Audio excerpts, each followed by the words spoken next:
पवित्र श्रीमद् भागवत गीता, पवित्र चारों वेद, पवित्र कुरान शरीफ, पवित्र बाइबल, पवित्र गुरु ग्रंथ साहिब, पवित्र कबीर साहिब की वाणी में छुपे हुए गूढ़ रहस्य अर्थात तत्व को जानने के लिए कृपया अवश्य सुनिए जगत गुरु तत्वदर्शी संत रामपाल जी महाराज के मंगल प्रवचन। उस लड़की ने कहा कि हे श्रोताओ, ये पूर्ण परमात्मा है, ये कबीर अल्लाह है, ये अल्लाहु अकबर है, ये स्वयं उतरे हैं।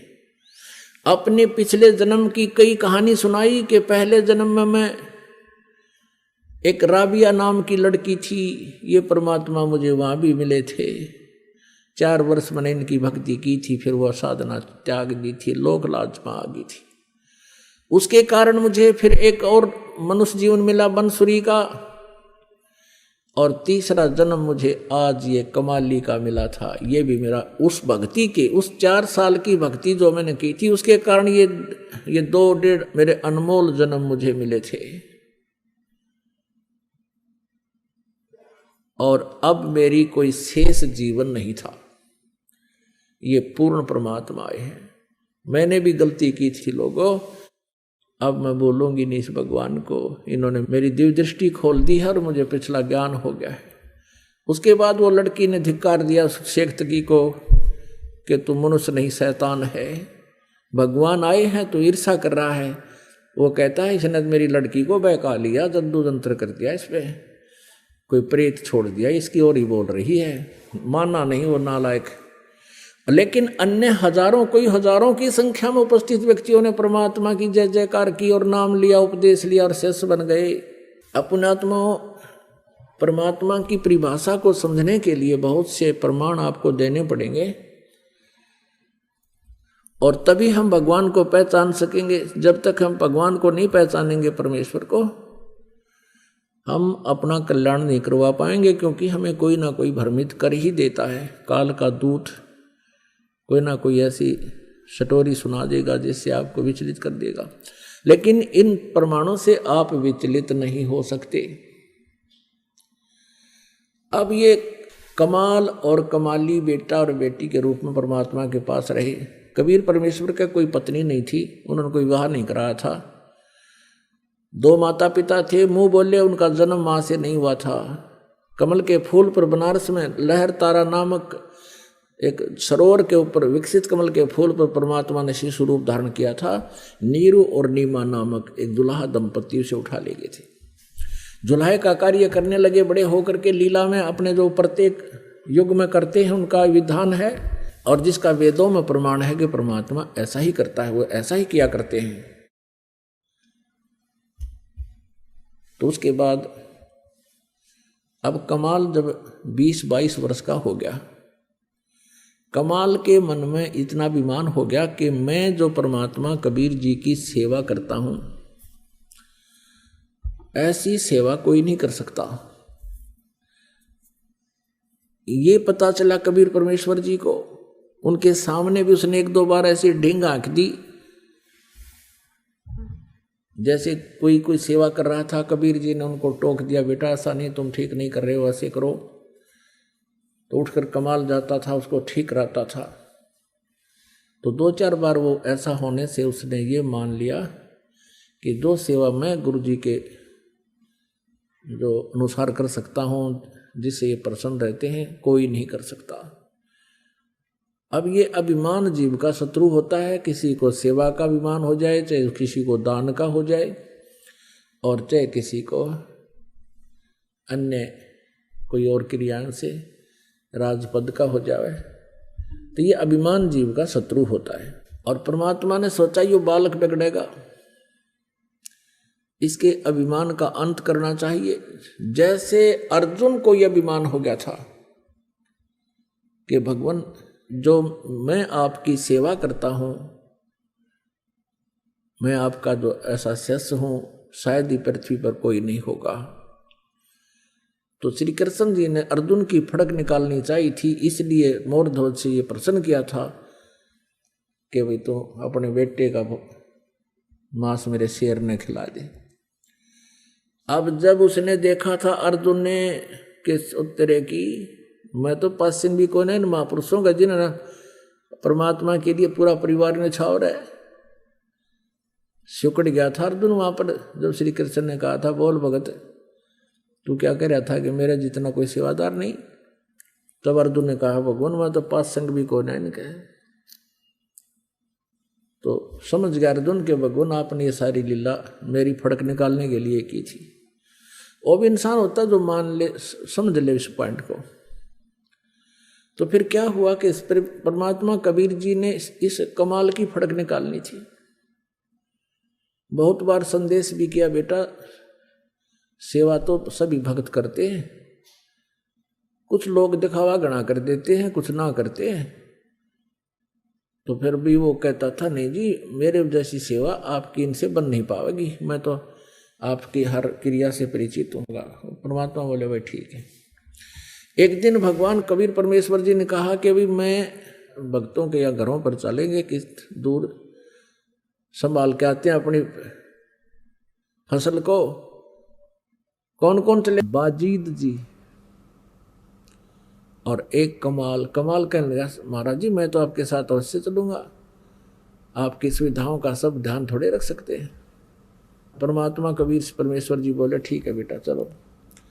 अब वो फरीद जी ना वो वाजिद जी जिसने राज त्याग दिया था मुसलमान थे वह और जंगल में जाकर बैठ गए थे। वहां भी परमात्मा उनको मिले थे बेटा। घर त्यागते राज त्यागने से और जंगल में कुटी बना लेने से परमात्मा प्राप्ति अल्लाह प्राप्ति नहीं होगी। जब तक आपकी साधना ठीक ना होगी तब परमेश्वर ने उनको ज्ञान दिया था। उसके बाद वो मालिक के पास आ जाते थे, सच सुनते थे और फिर अपनी कुटिया में चले जाते थे। तो वो बाजिद जी और कमाल जी और परमेश्वर जी तीनों चल पड़े। उधर से सम्मन नेकी और उनका पुत्र सेऊ जो 12-13 वर्ष की उम्र का था वो लड़का कह रहा था अपने माता पिता से कि माता कभी भगवान हमारे गुरुदेव अपने घर पर भी आ जाएंगे। अब माँ कह रही थी बेटा उनके तो लाखों शिष्य हो गए हैं, अब किस किस के घर जाएंगे, वो तो हमारे साथ ही रहते हैं, हमारे अंग संग रहते हैं बेटा, वो तो पल भी दूर नहीं होते। सेऊ कहता है माता आपकी बात सही है, लेकिन कुछ लड़के कह रहे थे वहाँ हम खेलते हैं ना, कुछ कह रहे थे कि तुम्हारे गुरु तुम्हारे घर आते हैं कभी। तो मैंने उनसे यही कहा था कि हमारे गुरु जी के तो लाखों शिष्य हैं, किस किस के घर जाएंगे भैया, हमारे तो साथ ही रहते हैं। तो वो मुझे चिढ़ा रहे थे कि तुम्हारे गुरुजी तो राजाओं के घर जाते हैं, सिकंदर लोधी के घर जाते हैं, वीर सिंह बघेला काशी के नरेश के घर जाते, तुम्हारे घर कंगाल के कौन आएगा, ये गुरु लोग तो बड़े बड़े लोगों के पास ही जाते हैं। तब नेकी ने कहा बेटा ऐसा मन में भी मत लाना, हम अपने भगवान अपने गुरुदेव से परिचित हैं, उनको राजा और रंक एक समान है। आप ये बात बेटा फिर ना दोहराना। तो फिर कहता है लड़का कि माता जी मैं ऐसा नहीं मानता हूं, लेकिन मेरी आत्मा ये कह रही है उनका मुंह बंद हो जाएगा, एक बार गुरुजी अपने घर आ जाए। तब उन सम्मन ने कहा बेटा हमने समाज को नहीं देखना, कौन क्या कह रहा है पता नहीं, कल कोई कुछ कहेगा। इस समाज की देख करके तो श्री रामचंद्र जी ने अपना नाश कर लिया था। एक धोबी के कहते सीता जी को घर से निकाल दिया, क्या समझदारी करी उन्होंने, क्या सुनाई समाज की। जब सीता जी को श्री रामचंद्र जी रावण की कैद से छुड़वा कर लेकर चलने लगा, तब उसके मन में यही बात आई थी कि लोग वहाँ व्यंग मारेंगे, यूँ कहेंगे ये दशरथ का पुत्र रामचंद्र और सीता 12 वर्ष तक उसके रावण के पास रही, उस औरत को स्वीकार करके ले आया, ये उल्टा है। उसके लिए उसने सीता से शर्त रख दी थी कि रावण भी मार दिया, कई करोड़ सैनिक मर गया आपस में लड़कट के, और सीता को छुड़वा लिया। और फिर भी श्री रामचंद्र जी ने कहा कि मैं परीक्षा लेकर ही तुझे ले चलूँगा घर पे, नहीं मैं समाज का सामना नहीं कर सकता। क्या परीक्षा लूँगा कि अग्नि में जला कर देखूँगा, जलते गई तो मर जाएगी, तू उल्टा है, और नहीं जली अग्नि में तो तू बिल्कुल निष्कलंक है। ऐसा ही हुआ था। अग्नि में सीता जी को बैठा दिया गया था और वो भी सहर्ष बैठ गई थी, ठीक है आप किसी तरह परीक्षा लो, मैं अपने धर्म पर सत्य हूँ, सही हूँ। अग्नि ने सीता जी को जलाया नहीं था, सकुशल बैठी रही थी, कुछ नहीं हुआ। तब श्री रामचंद्र जी को संतुष्टि हुई थी और सीता को घर ले आए थे। और रात को एक धोबी रात्रि के समय भेष बदल कर रामचंद्र जी घूम रहे थे अपने अयोध्या में, नगरी में कि कोई मेरे शासन काल में कोई दुखी प्राणी ना हो, उसकी पुकार मेरे तक ना पहुंची हो, किसी कारण से राज दरबारी ना लाए हो, तो वो स्वयं जानना चाहा करते थे, नगरी में घूमा करते थे। एक धोबी अपनी धोबन ने पीटने लग रहा, और वो किस दोष में पीट रहा था, उसकी पिटाई कर रहा था कि वो लड़ झगड़ के घर से चली गई थी और 2-3 दिन में वापस आई थी। तो वो कह रहा था कि मैं ये दशरथ के पुत्र रामचंद्र जैसा नहीं हूं, 12 वर्ष तक रावण के पास रहने के उपरांत सीता को घर ले आया है। अब रामचंद्र जी वापस आ गए और सुबह अपनी पत्नी को घर से निकाल दिया, जबकि वह गर्भवती थी। अपने आत्माओं, आमीन को मर्यादा पुरुषोत्तम कहें और बड़े अच्छे न्यायकारी कहें। यो के न्याय किया उस राजा ने एक गर्भवती स्त्री को, और जबकि परीक्षा लेकर आया, उसने अपना कॉन्फिडेंस क्या रहा समाज के सामने, समाज तक पता नहीं क्या क्या कहेगा कल ने, अपना विवेक कहाँ गया उनका। और हजारों आदमियों के सामने उसने परीक्षा ली थी, सीता जी की अग्नि में नहीं जली थी वो, और सबको पता था, सबने बता दिया था ऐसे ऐसे माता निष्कलंक है, और फिर अपनी क्रियाओं पर विश्वास नहीं हुआ और एक गर्भवती लड़की को, अपनी पत्नी को बाहर निकाल दिया। और कारण क्या बताया कि मैं लोगों की दंत ये व्यंग नहीं सहन कर सकता। फिर कल न कोई किसी और के बारे में कह देगा, कोई परसों माँ के बारे में कह देगा, उनको भी निकाल देना। अरे अपना कॉन्फिडेंस हो राजा का, लोगों के कहने से क्रिया करता है तो राजा ठीक नहीं है। तो पुण्यात्माओं, घर से निकली थी सीता और कलेजा धड़का मारा। अब कैसे उसने अपना जीवन निर्वाह किया होगा, कहाँ कहाँ गई होगी, कि ना जाने किस प्रकार के दुष्ट लोग जंगलों में रहते होंगे, कैसे परेशान करने की चेष्टा की होगी। चल ना भी हुई हो, लेकिन एक सोचा जा सकता है। और रहम नहीं भगवान के, और उसको हम भगवान कहा करते। सम्मन ने अपने पुत्र से ये कहा कि बेटा समाज की नहीं सुना करते, हमने अपने गुरुदेव की बातों पर विश्वास होना चाहिए, उनके प्रतिक्रिया पर विश्वास हो बेटा। इतनी कुछ चर्चा वो कर ही रहे थे आपस में। इतने में वो तीनों परमात्मा कबीर देव जी और दोनों उनके शिष्य बाहर एक थोड़ी सी दूरी पर एक छोटा सा छप्पर डाल रखा था, मेन गेट का उसके बीच में था उनका मेन गेट, और पीछे वो बातें कर रहे थे। उससे बीच में आंगन था और पीछे एक झोपड़ा और डाल रखा था, और उसमें बैठे वो बातें कर रहे थे। आवाज लगाई परमेश्वर ने कि भाई कोई है घर पे। अब नेकी ने कहा कि बाहर ऐसा लगता है जैसे गुरुदेव जी बोले हों। अब सम्मन कहने लगा कि आप चर्चा कर रहे हैं ना भगवान की, इसलिए हमें हमारे कान बाज रहे हैं। परमात्मा यहाँ कैसे आ सकते हैं इतनी दूर। तो थोड़ी देर में फिर आवाज लगाई कि भाई सम्मन है क्या घर पे। अब फिर तो उनकी तीनों की एकदम उधर ही नजर गई, सामने देखा परमात्मा गेट के बाहर खड़े हैं। तीनों भाग गए नंगे पैरों, और यूं खड़े होकर तीनों मुंह की तरफ देख रहे हैं कि हम सौपन तो नहीं देख रहे हैं, सचमुच परमात्मा यहाँ आगे हैं क्या। आंखें मल रहे हैं, आंखों में आंसू आने लगी है। अब ये कहना भी भूल गए, कहा जो अंदर प्रवेश करो गुरुदेव। तब कमाल ने कहा कि गुरु जी को यहीं खड़ा रखोगे क्या, अंदर भी तो लेकर जाने की कहो। तब उनकी वो एकदम सपना सा टूटा कि आ जाओ भगवान, अंदर आ जाओ। अब अंदर जाके जैसा भी फटा पुराना बिछौना था, कोई गद्दा था, वो बिछा दिया। बैठो भगवान, शाम का समय हो गया था। अब सम्मन बैठ गया गुरुदेव के पास, चर्चा हुई, कुशल अक्षेम पूछा।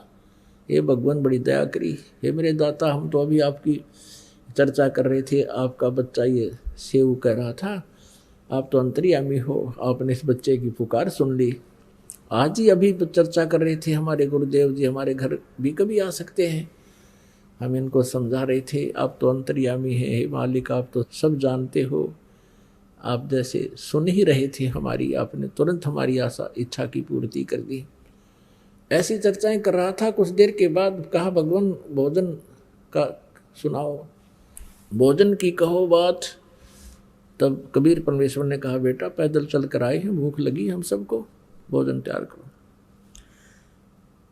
अब सम्मन घर पे आया अपनी पत्नी के पास, अंदर जहाँ उनका अपना अलग झोपड़ा था, झोपड़ी में, और कहा, नेकी खाना बनाओ, गुरुदेव के लिए भूख लगी है। अब नेकी ने कहा कि हमारे अपने घर पे आज एक अन्न का दाना भी नहीं है और नहीं आटा है। अब सम्मन ने कहा कि जाओ किसी से उधारा ले आओ।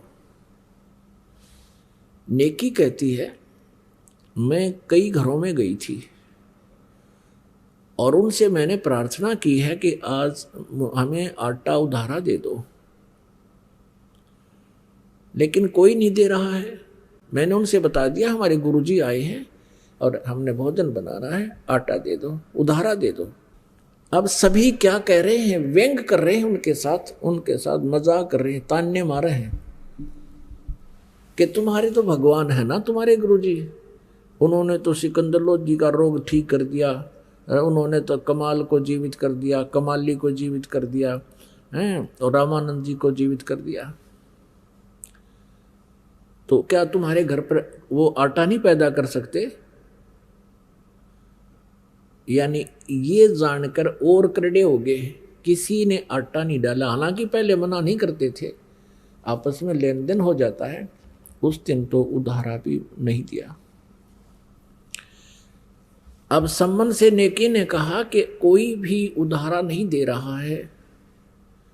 तो सम्मन ने कहा कि ला तेरी चूंदड़ी दे दे, तेरा ये चीर दे दे जो उसने ओढ़ रखा था,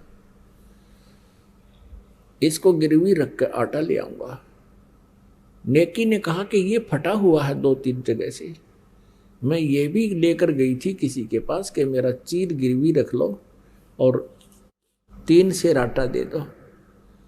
किसी ने नहीं दिया कि फटा पड़ा है। अब सम्मन एकदम कलेजा पकड़ कर बैठ गया जमीन पर। हे भगवान, आज क्या बनी? पहली बार परमात्मा आए हमारे घर पे और आज हम इनको आहार नहीं करा सकते। बहुत चिंतित हो गया। तब नेकी ने कहा कि ऐसी बात नहीं बनेगी, चिंता मत करो, कुछ उपाय बनाते हैं। वो कहने लगा, क्या उपाय बनाएंगे? अब कोई उधारा दे नहीं रहा, ऐसा हमारे पास कोई कपड़ा नहीं जिससे हम गिरवी रख दें, कोई ऐसा आइटम नहीं घर का, अब क्या उपाय बनेगा? अब हम तो शर्म के मर जाएंगे। क्या क्या कहेंगे गुरुदेव कि हम भोजन नहीं करा सके, भूख लगी है गुरु जी को। तो नेकी ने कहा कि आप ऐसा करो, रात्रि के समय चोरी कर लाओ 3 सेर आटा और गुरुदेव को और तथा इन भक्तों को खाना खिला देंगे वक्त से। अब कहो गुरुदेव को कि विश्राम करें, ज्ञान ध्यान कर लें और सुबह वक्त से भोजन बनाएंगे, ये समझ जाएंगे। तो सम्मन कहने लगा, चोरी करके लाएंगे, ठीक है कोई बात नहीं। तो लड़का सुन रहा था सेव, वो कहने लगा, माता जी गुरुजी भी बताते हैं और आप भी कहा करते हो कि चोरी करना महापाप होता है, और आज हम चोरी करेंगे, हमारा तो भक्ति का नाश हो जाएगा, चोरी महापाप होती है। तब नेकी ने कहा, बेटा चोरी को दान कर देंगे हम, वो पाप नहीं कल्याण का कारण होगा। तो सेव ने कहा, माता चोरी तो चोरी ही होती है, दान कर दे चाहे ना कर दे, चोरी तो चोरी ही कहलाता है। चोर के मन में जब दोष आता है तभी तो चोरी करता है। तब नेकी ने कहा, बेटा बात सुन ले, इस नगरी के लोगों के पास धन बहुत है, और ये माया इस जीव की दुश्मन होती है। आज इनके माया का नशा बन गया बेटा। और इस नगरी से यदि कबीर परमेश्वर अपने गुरुदेव भूखे चले जाएंगे, इस नगरी का नाश हो जाएगा बेटा। ये पूरा नगर खत्म हो जाएगा, ये सत्कर मान लेना। यदि तूने इस नगरी को, क्योंकि हमने इसमें अपना जीवन निर्वाह किया है, इनको बचाना है तो बेटा चोरी कर लाओ। तो सेव कहने गया ठीक माता। फिर एक कथा सुनाई, माता ने कथा सुनाई कि एक नगर में ऐसे ही माया के ये पुजारी रहा करते थे, ये माया के धनवंत रहते थे। एक सिद्ध पुरुष और उसका शिष्य आकर के नगरी से बाहर जंगल में बनी में बैठ गया। अब वो इतने अभिमानी हो गए थे, पैसे वाले व्यक्ति, किसी को दान दक्षिणा भी देनी बंद कर दी थी उन्होंने। अब उस सिद्ध पुरुष ने उस लड़के को भेजा अपने को कि जा बेटा भिक्षा मांग ला। नगरी में वो लड़का युवा लड़का था, 15-16 साल का, जा 18-19 वर्ष का होगा।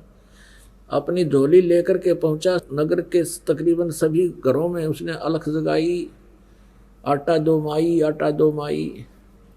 तो सभी ने उनको धमका दिया कि मस्टंडो तुम अपना काम करके क्यों नहीं खाते, मजदूरी कर लो, कहीं पर मांगने आ जाते हैं, यहाँ पर शर्म नहीं आती है। लड़का वापस चला गया और कहा गुरुदेव किसी ने भी आटा नहीं दिया और बहुत कुछ बातें बनाते हैं। अब वो सिद्ध पुरुष था, उसने कहा कि जा एक बार फिर जा बेटा। वो दोबारा फिर गया। ऐसे ही वो खाली आ रहा था। जब वो वापस आ रहा था, उसी नगर के बाहर की तरफ एक कुम्हार का घर था और उस कुम्हारी ने वो पहले दिन भी जाता देखा, खाली आता देखा। विधवा थी, उसका पति मर चुका था, 2-4 बच्चे थे उसके। उसने अगले दिन भी देखा कि ये नहीं डालेंगे, इनको कुछ इन्होंने देना ही नहीं है, नगर वालों ने, इनको तो माया का अभिमान है। तो उस कुम्हारी ने पूछा उस शिष्य से, उस साधु बालक से कि बेटा महाराज आटा नहीं मिला? अक नहीं माई, किसी ने नहीं डाला।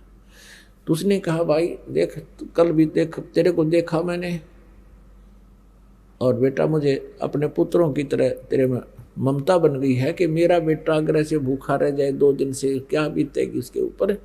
भाई मैं कुम्हारी हूँ, जात से कुम्हारी हूँ, और तो ये रोटी ले जा बनी बनाई, और अपने गुरुजी से बता देना बेटा बाद में खाना, कहीं वो फिर मुझे शराप ना दे दे। भाई कई महात्मा ऐसे होते हैं जो अन्य जाति वालों का नहीं खाते, ब्राह्मण बणियों का ही खाते हैं या क्षत्रियों का खाते हैं। उसने ऐसा ही किया, ठीक है माई दे दो।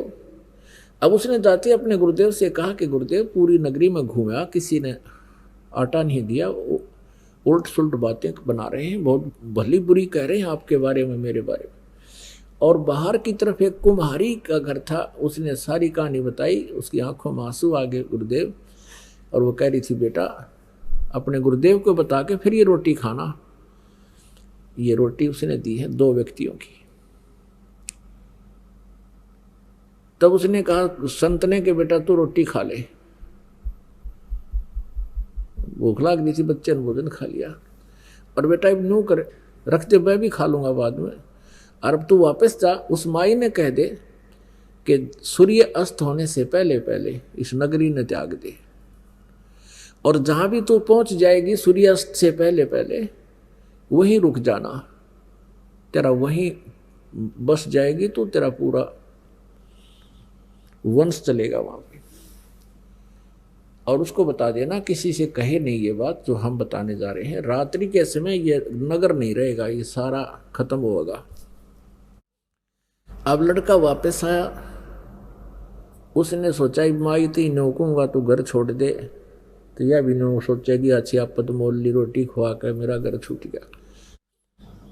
तो उसने सारी कहानी बताई कि माई हमारे गुरुजी बहुत पहुंचे हुए महापुरुष हैं और इस नगरी से बहुत दुखी हो गए हैं कि इनमें इतना अभिमान हो गया, ये राक्षस टाइप हो गए हैं, भगवान से भी नहीं डरते।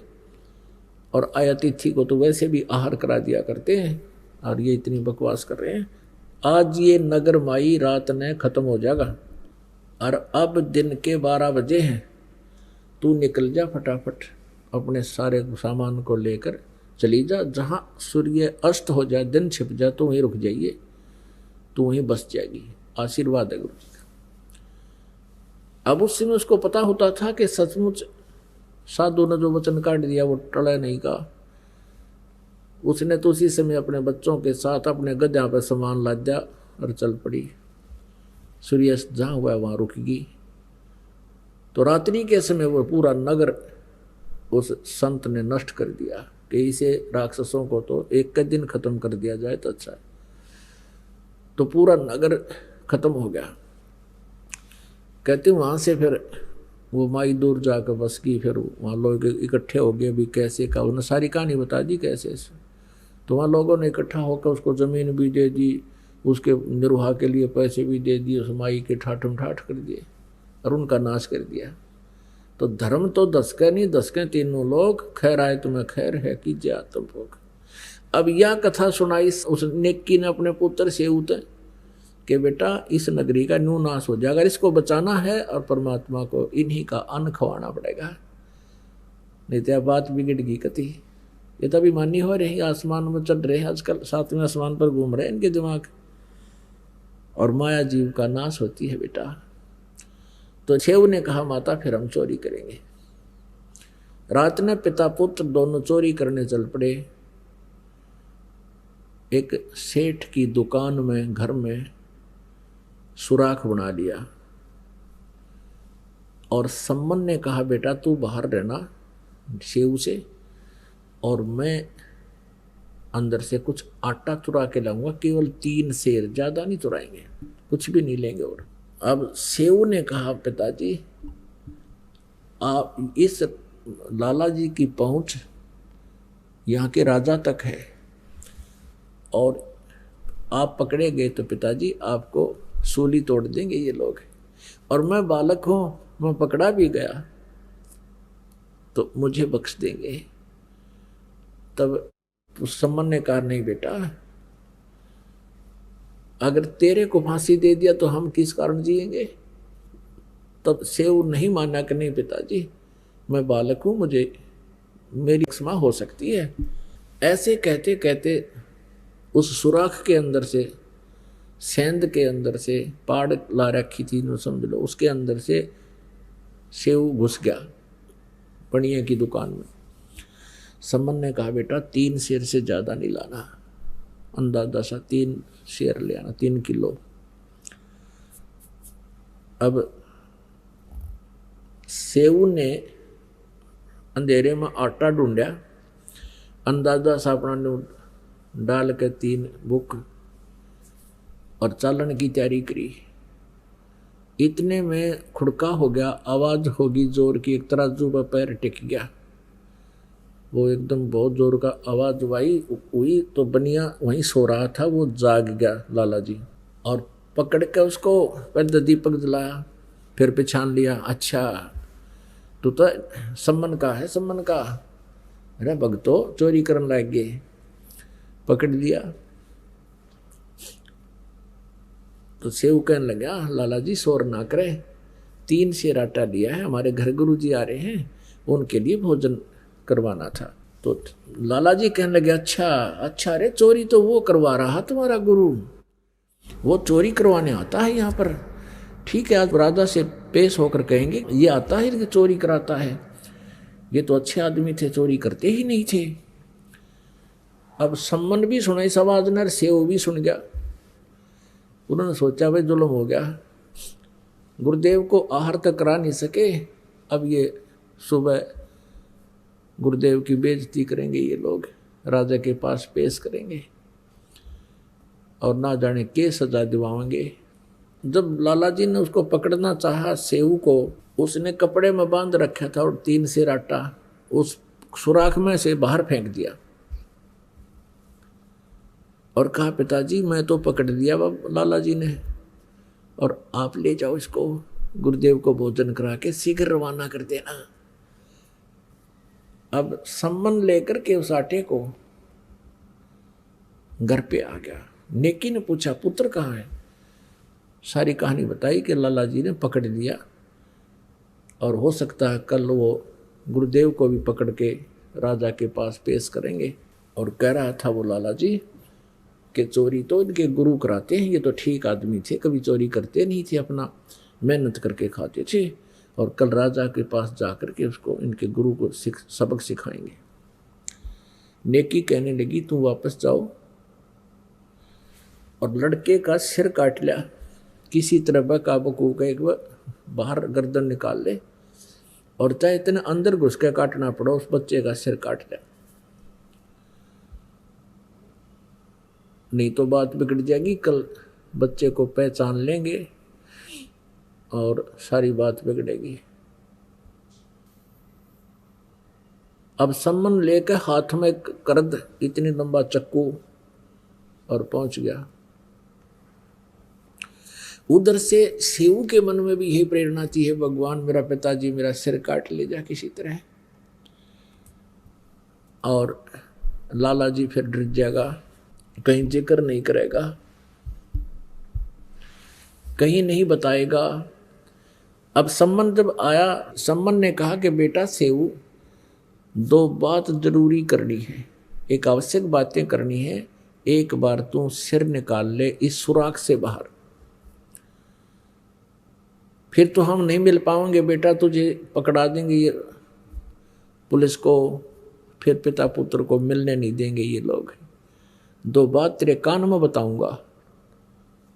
उधर से सेऊ ने कहा लाला जी मेरा पिताजी आया हुआ बाहर, कोई जरूरी काम बताना चाहता है, एक बार मुझे छोड़ दो। सेठ बोला तू भाग जाएगा, ऐसे कैसे छोड़ दो, तू भाग जाएगा? उसने कहा नहीं भागूंगा मैं। कि नहीं, कोई विश्वास नहीं। अब सेऊ ने कहा कि आप मेरे पैर का रस्सा बांध दो, इतना लूज कर दो, इतना ढीला छोड़ दो कि मैं केवल गर्दन बाहर निकाल लूं, बिल्कुल फ्री ना करो। अब लाला जी ने सोचा भाई के हो गया, 3 शेर चुनने तो ले गए हैं बेचारे, ढीला बांध दिया, रस्सा थाम के बांध रखा था और कर दिया ढीला, ले बतला ले। उन्हें सिर बाहर निकाला। जब बाहर सिर निकाल लिया तो सेऊ बाट इंतजार कर रहा है कि पिताजी कोई बात कहे, लेकिन बाप था, हाथ पीछे का पीछे रहेगा, वो कर्द छुपा रखी थी, तलवार छुपा रखी थी। तब उस लड़के ने कहा 12-13 वर्ष के बच्चे ने कि पिताजी मेरी गर्दन काट ले जाओ, यदि आप मेरे बाप हो तो मेरी गर्दन काट ले जाओ। इतना कहते ही सम्मन में भी करंट सा आ गया और बेटे की गर्दन काट के शीश न उठा ले गया। नेकी बोली इसको ताक में रख दे, यानी अलमारी के एक हिस्से में, और फिर कहा कि अब तू फिर वापस जा। नेकी बोली तू वापस जा, लाला जी उस बच्चे के शरीर को अपने घर नहीं रखेगा कि तो बाहर फेंक का होगा, वो इस डर से कि कहीं तेरे ऊपर कत्ल का केस ना लगा दें ये। अब लाला जी ने देखा कि तो लड़के की हत्या होगी, तेरा नाम मंड्या जाएगा, तू मर गया। उसने बच्चे का पकड़ी बाजू और घसीट ले गया रात में। एक पजावा था, पजावा होता है जहाँ पर ईंटें पकाया करते कुम्हार लोग, ऊंचे ऊंचे, उसमें खंडर से हो जाते थे, मिट्टी मैटी खोदन के, उस पजावे में फेंक आया। और उधर से जल्दी वापस आकर के लाला जी ने अपना जो सुराख रखा था चोरी करने के लिए, वो निशान भी मिटा दिया। फटाफट रात में वो ईंटें लगू कर उसके ऊपर प्लास्टर कर दिया, मड प्लास्टर जैसे पहले हो रहा था, और सूखी मिट्टी मार मूर के ऐसा कर दिया जैसे चोरी हुई ही नहीं थी। अब सम्मन जब वहां पहुंचा वापस, देखा लड़के के जो घसीट कर ले गया था शव को, वो चिन्ह, वो निशानों के साथ साथ जहां भी वो लड़का का धड़ पड़ा था उठा लाया और अपने घर पर कमरे में रख दिया। उनका उद्देश्य ये था कि इस घटना का किसी को पता ना लगे और कहीं हमारे पिताजी की बेइज्जती ना हो जाए, हमारे गुरुजी की बेइज्जती ना हो जाए। अपने आत्माओं, इकलौता पुत्र वो मरा पड़ा है और माँ रोटी पोर लग रही है। गुरुदेव के लिए, अपने भक्तों के लिए, अतिथि के लिए भोजन बना रही है। और सम्मन ने कहा था रोइए मत ना, रोगे तो गुरु जी को पता लग जाएगा, फिर वो भोजन नहीं खाएंगे, भूखे हैं कल के। तो नेकी भी कहने लगी मैं बिल्कुल नहीं रोऊंगी, गुरु जी फिर भोजन नहीं करेंगे, मुझे भी पता है। रोटी बना दी, यानी भोजन तैयार कर दिया और 3 पात्रों में डाल दिया और कहा महाराज जी भोजन पालो, यानी बहुत से उठा दिए, अब खा पी कर चले जाएंगे, बाद में कभी कहीं इनको पता लग जाए। वक्त से भोजन बना दिया। परमात्मा कबीर देव जी साथ में वो दोनों भक्त आकर बैठ गए लाइन में, पंक्ति में। 3 पात्रों में भोजन डाल रखा था। तब परमेश्वर ने कहा बेटा इनको 6 पात्रों में कर दो, 3 तुम हो 3 हम हैं, आज इकट्ठा ही बैठकर खाएंगे। अब फंस की बात। सम्मन कहता है नहीं गुरुदेव आप खाओ, हम तो बाद में खा लेंगे, आपको भूख लगी है, कल के भूखे हो। परमात्मा बोले भाई नहीं, जो मैं कहूँ ऐसे करो। उन्होंने 5 पात्रों में डाल दिया। गुरुदेव ने कहा नहीं 6 में डालो इनको। वो सारा भोजन को डिवाइड कर लिया, वो तो उतना ही था, सारा बना बनाया 6 पात्रों में डाल दिया। और उन्होंने सोची ई पूछेंगे सेव कहाँ है, और झूठ बोलेंगे तो मर गए, सच्ची बोलेंगे तो रोटी खानी। बहुत चिंतित हो गए, बहुत चिंतित हो गए। और ये तो टेंशन फ्री परमात्मा है, टेंशन फ्री करने वाले। उनसे नहीं पूछा मालिक ने, कहा कि आओ सेऊ जी मिलो, ये प्रसाद प्रेम और सिर कटते हैं चोरों के, साधों के नित क्षेम। कहते हैं सेऊ धड़ पे शीश चढ़ा और आ बैठा पंगत माही, और नहीं निशानी गर्दन कयू ओ सेऊ अकनाही। बोलो सतगुरुदेव, बंदी छोड़ कबीर परमेश्वर जी की जय।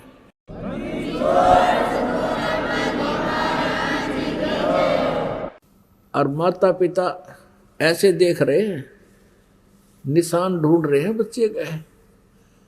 उठ कर गए, जाकर देख का है धड़ कहीं वहां तो नहीं है, ना धड़ देखा नहीं है, ताक में शीश देखा अलमारी में नहीं है, वहां रक्त के छींटे लगे पड़े हैं। तो पुण्यात्माओं केवल एक लक्षण से, केवल एक लक्षण से भगवान की पहचान नहीं होती। अब हमने सिर्फ श्री कृष्ण जी को एक चमत्कार से कि मोर ध्वज राजा के पुत्र ताम्र ध्वज को आरे से 2 फाड़ खवा के मृत हो गया था, उसको जीवित कर दिया। हमने उसको परमात्मा की संज्ञा में ले लिया और आज तक गुणगान किए जा रहे। और ये परमात्मा का इतिहास, उनकी जीवन लीलाएं में भरी पड़ी हैं, इनको क्यों नहीं हमने स्वीकारा? क्योंकि परमात्मा से परिचित नहीं था कोई। जो महापुरुष परमात्मा से परिचित हुए उनकी भी किसी ने नहीं मानी, जिस कारण से अभी तक ये परमात्मा हम तक परिचित नहीं हुआ और हम इनको पहचान नहीं सके, जिस कारण से हम भटक रहे हैं। अपनात्मा दूसरा लक्षण भगवान का क्या बताया है कि जैसे भगवान निर्धन को धनवान बना दे, रंक को राजा बना दे, इसके लिए श्री कृष्ण जी को किस लिए हमने भगवान माना था कि विपर सुदामा का एक मकान बना दिया था। अपनात्मा ब्राह्मण हो तो सुदामा जैसा हो। सुदामा जी और श्री कृष्ण जी ये क्लास फेलो थे, सहपाठी थे। कर्मानुसार श्री कृष्ण जी द्वारका के राजा बन गए और विपर गरीब था। इतना गरीब था कि उसको कभी कभी तो बच्चे भूखे सो जाते थे। और वो अपनी पत्नी को बताया करते थे सुदामा जी कि मेरे जो द्वारका के जो राजा हैं श्री कृष्ण वो मेरे सहपाठी थे, क्लास फेलो थे, बहुत ही अच्छे हैं, बहुत ही अच्छे हैं, मेरी बहुत श्रद्धा करते थे, ब्राह्मण होने के नाते मुझे पूज्य समझते थे। हम सहपाठी होते हुए, हम उम्र होते हुए मेरा इतना आदर करते थे। अब सुदामा की पत्नी ने कहा कि फिर आप जाओ, राजा से कुछ मांग लाओ, हम बहुत दुखी हो गए हैं टोटे में। अब सुदामा जी कहा करते थे, ब्राह्मण का काम मांगने का नहीं होता है, जो मांगे सो बढ़वा कहिए, दर दर फिरे अज्ञानी, और जोगी जोग संपूर्ण जिसका मांगना पीवा पानी। ब्राह्मण का काम मांगने का नहीं होता। हम अपनी कथा कहानी कह करके बेशक थोड़ी बहुत दक्षिणा ले सकते हैं, मांगेंगे नहीं, कोई अपनी स्वेच्छा से दे तो सुदामा जी भ्रमित नहीं किया करते थे जनता को, सत्य कथा जितना उनको ज्ञान था उतना ही बताते थे। तो जनता का एक स्वभाव है कि जब तक उनको कोई पाखंड ज़्यादा ना दिखावे उसके साथ नहीं लगते। तो सुदामा जी की स्थिति घनी गिर गई, बिल्कुल बहुत बुरा हाल हो गया।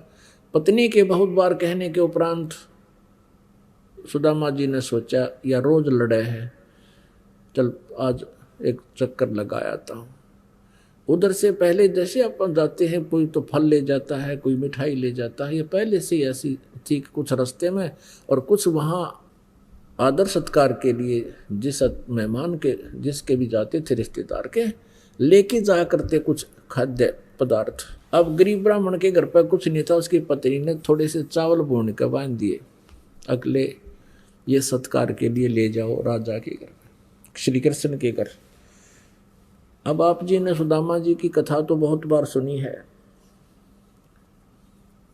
अब देखो श्री कृष्ण जी सतोगुण प्रभु हैं, विष्णु जी अवतार हैं, और श्री विष्णु जी के छाती में लात मार दी थी एक भृगु नाम के ऋषि ने, तो भी उन पर क्रोध नहीं कराया था, इतने नेक आत्मा के हैं।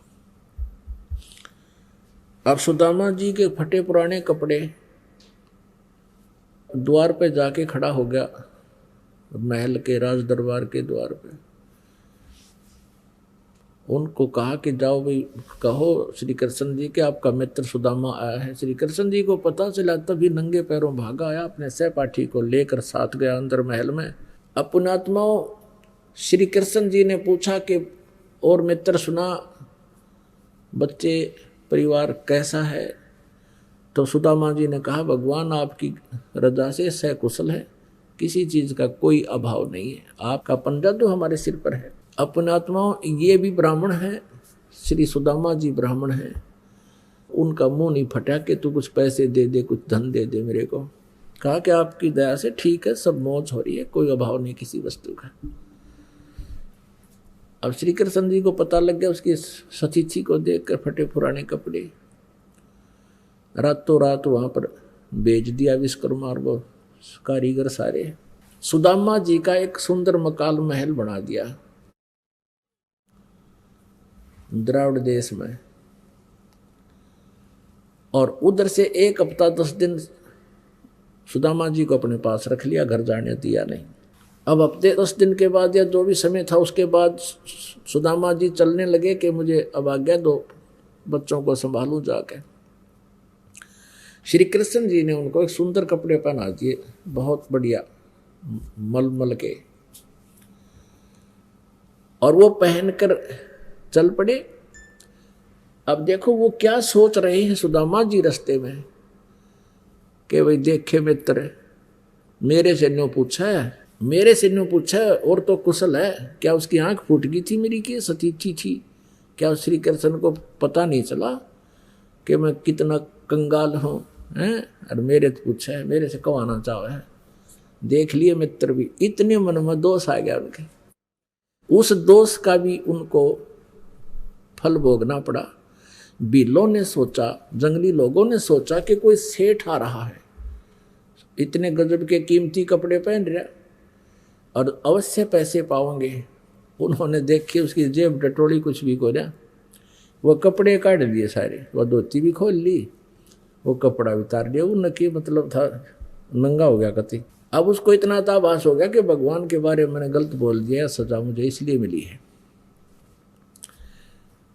अब घर जाकर देखा उसका तो सारा कुछ माहौल बदल रहा था। इस कारण से श्री कृष्ण जी को भगवान मान लिया कि उसने, भगवान श्री कृष्ण जी ने सुदामा का महल बना दिया। अरे ये तो एक कोई मुख्यमंत्री या मंत्री मित्र हो जाए, इतना सारा तो दे दिया आज। और ना कल्याण श्री कृष्ण जी का ना सुदामा जी का, जो असली उद्देश्य है मनुष्य जीवन का वो तो न्यू का न्यू रहेगा दोनों का। अब सुनाते हैं आपको उस परम पिता परमात्मा की समर्थता, कबीर भगवान की। एक तैमूरलंग नाम का लोहार था, मुसलमान लोहार था, तैमूरलंग नाम का।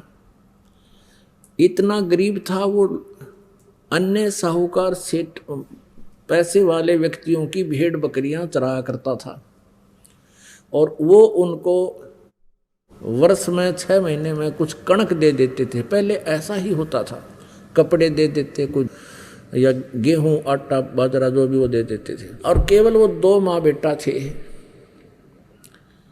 पिता की मृत्यु हो चुकी थी।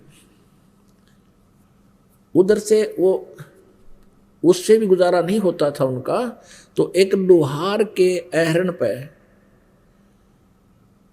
वो ओवर टाइम करा करता, सामने आकर उसका चोट मारा करता, जैसे कोई चमटे पलटे बनाया करते या फाली फूली ठीक बनाया करते थे। ऐसे गुजारा हो रहा था। अब तैमूरलंग की माता बड़ी धार्मिक प्रवृत्ति की औरत थी। कोई भी साधु संत या अतिथि आ जाता था उनके द्वार पे, आप भूखे सो जाते थे लेकिन अतिथि को आहार कराते थे। कई बार तो ऐसी स्थिति आई है कि अपना आहार अतिथि को खिलाकर वो माँ बेटा भूखे सो जाते थे। अब परमात्मा कबीर परमेश्वर जी एक जिंदा महात्मा के रूप में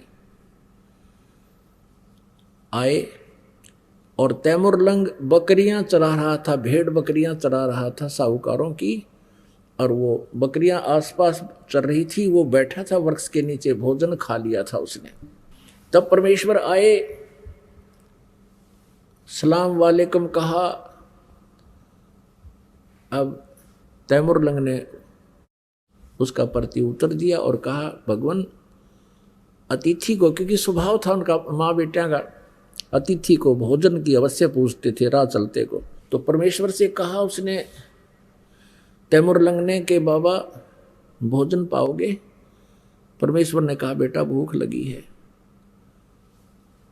तैमूरलंग ने कहा, भगवान हम बहुत गरीब हैं, आपको आहार अवश्य कराएंगे हम, और आप यहाँ मेरी भेड़ बकरियों को देखना, मैं भोजन कर चुका हूँ, पहले आ जाते तो भगवान मैं अपने आहार से आपको आहार देता, लेकिन आपको आहार अवश्य कराएंगे। ये हमारी माता का हमें जो है ना एक संस्कार डाल रखा है, आपको भोजन बिना जाने नहीं दूंगा मैं भगवान।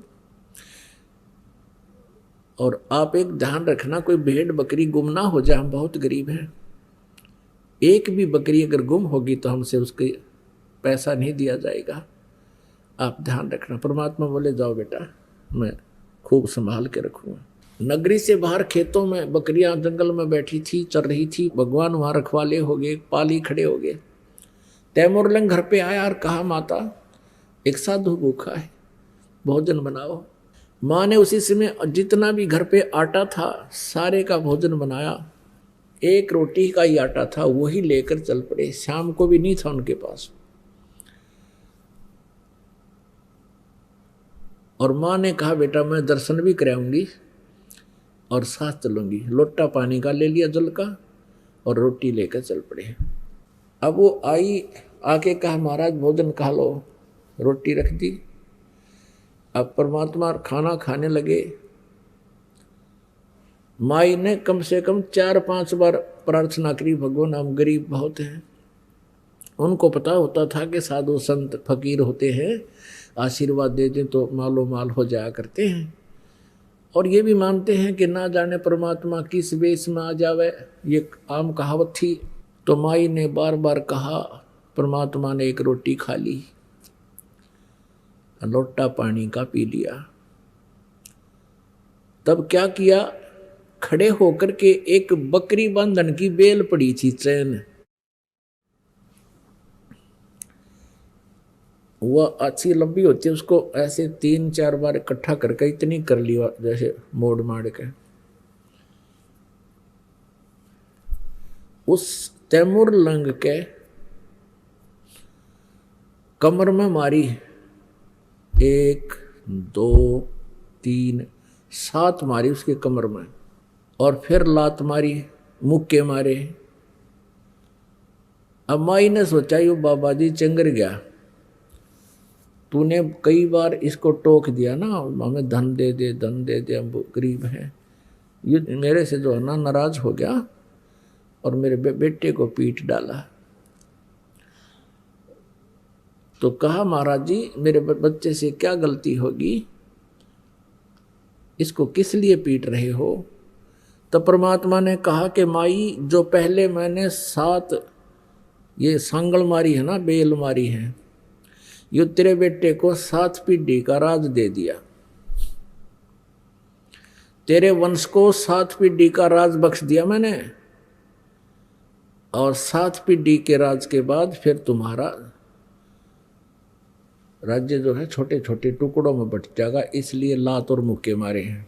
अब तैमूरलंग की मां ने सोचा बाबा जी तो मेंटल है, ये तो पागल है, हमारे घर पर रोटी खाने का ब्योत नहीं, और 7 पीढ़ी का राज कैसे होगा हमें प्राप्त, ये कभी हो ही नहीं सकता। इतना सोच रही थी, इतने में परमात्मा अदृश्य हो गए। आइए अब हम उन श्रद्धालुओं के अनुभव जानते हैं जो जगत गुरु तत्वदर्शी संत रामपाल जी महाराज जी से दीक्षा प्राप्त कर चुके हैं तथा उनके द्वारा बताए गए भक्ति मार्ग पर चल रहे हैं। जी नमस्कार। नमस्कार सर। जी क्या नाम है आपका? मेरा सिंगारमती सोनी। जी कहाँ से आए आप? मैं आई यूपी से और रहने वाली है या पूना में रहती हूँ, गांव मेरा तो साहिल है।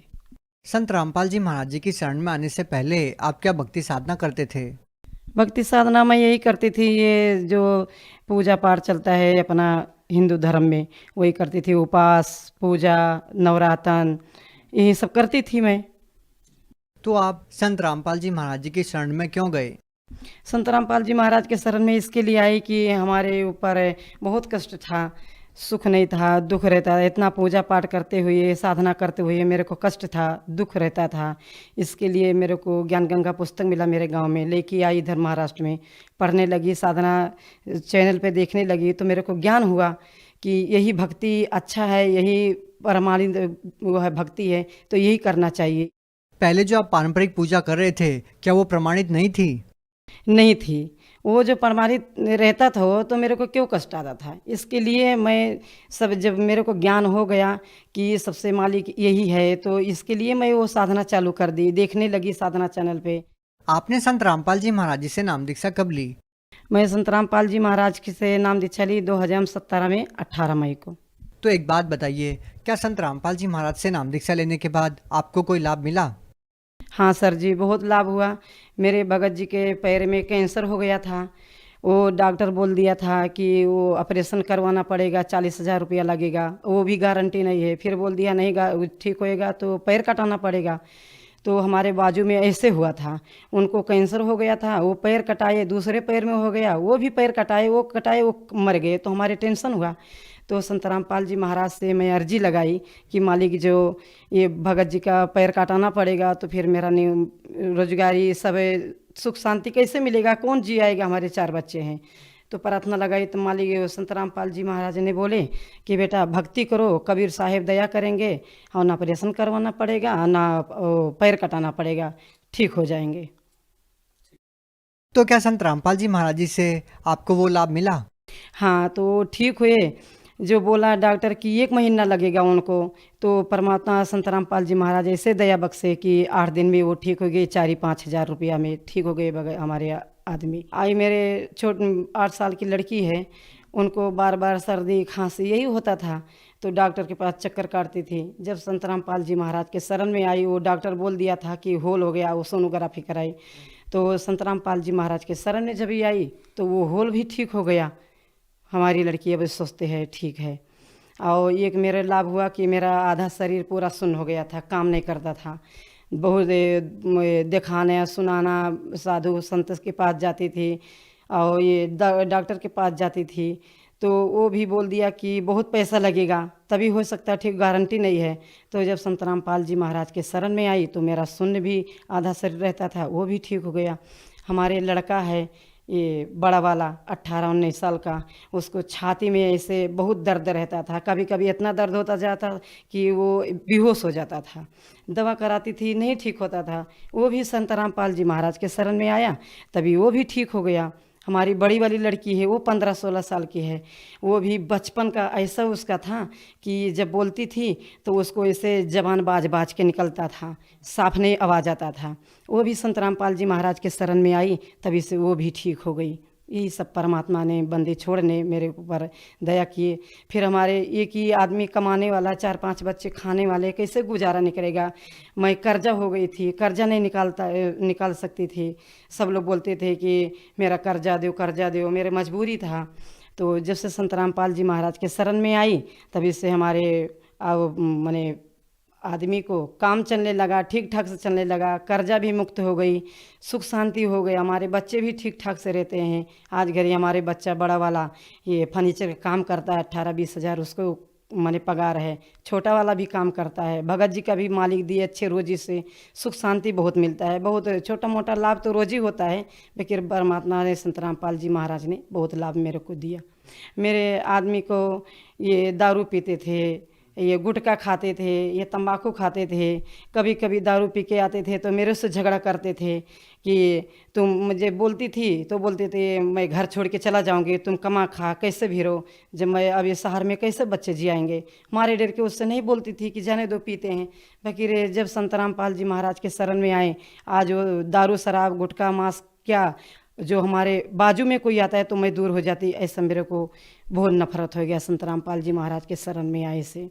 मेरे को बहुत परमात्मा में लाभ दिया, सुख शांति दिया। हमारे वो पति को शुगर हो गया था, शुगर से इन्फेक्शन हो गया, कैंसर हो गया, सब परमात्मा ने बंदी छोड़ने ठीक किया संत रामपाल जी महाराज ने। आज हम सुखी से जीवन जी रहे हैं, कर्जा भी मुक्त हो गए। हमारे घर में 2000-4000 हमारे घर में नहीं रहता था, आज मालिक ने 10-10, 20-20 हज़ार हमारे घर में रखा रहता है। यही सब संत रामपाल जी महाराज ने लाभ दिया मेरे को। आप भगत समाज को क्या संदेश देना चाहते हैं? भगत समाज को संदेश क्या दे सकती हो? संदेश तो हमारे संत रामपाल जी महाराज देते हैं। बाकी हाथ जोड़ के प्रार्थना कर सकती हूँ कि जो हमारे भाई बहन मेरे को देख रहे हैं, मेरा मालूम है कि मेरे ऊपर कितना कष्ट था। आज परमात्मा संत रामपाल जी महाराज मेरे को कितना सुख दिया। तो यही प्रार्थना है कि संत रामपाल जी महाराज के सत्संग सुनो, उनको पुस्तक पढ़ो, आपका ज्ञान हो जाएगा। आप शरण में आओ, अपना नाम दीक्षा लो, अपना कल्याण करो। मनुष्य का जीवन बार बार नहीं मिलता है, एक ही बार मिलता है 84 लाख भुक्त के। कभी कुत्ता बनो, कभी गधा बनो, मनुष्य का जीवन क्या है? जो हम मनुष्य के जीवन मिलके, हम संत रामपाल जी महाराज बोलते हैं जो मनुष्य का जीवन मिला, परमात्मा का भक्ति नहीं करेंगे तो मेरे को मनुष्य का जीवन मिलने से क्या मतलब है। अगर कोई व्यक्ति संत रामपाल जी महाराज जी से नाम दीक्षा लेना चाहता है तो वो संत रामपाल जी महाराज से नाम दीक्षा कैसे ले सकते हैं? संत रामपाल जी महाराज के सत्संग बहुत चैनल पे आता है, उसको नीचे पीला पट्टी चलता है, उसमें आश्रम का नंबर दिया रहता है। वो नंबर अपना कॉन्टेक्ट करो और फ़ोन लगाओ, बात करो। जहाँ पे अपना लेने का है नाम दीक्षा नज़दीकी में, उधर ले सकते हो, अपना मनुष्य का जीवन कल्याण करा सकते हो। जी धन्यवाद। नमस्कार सर।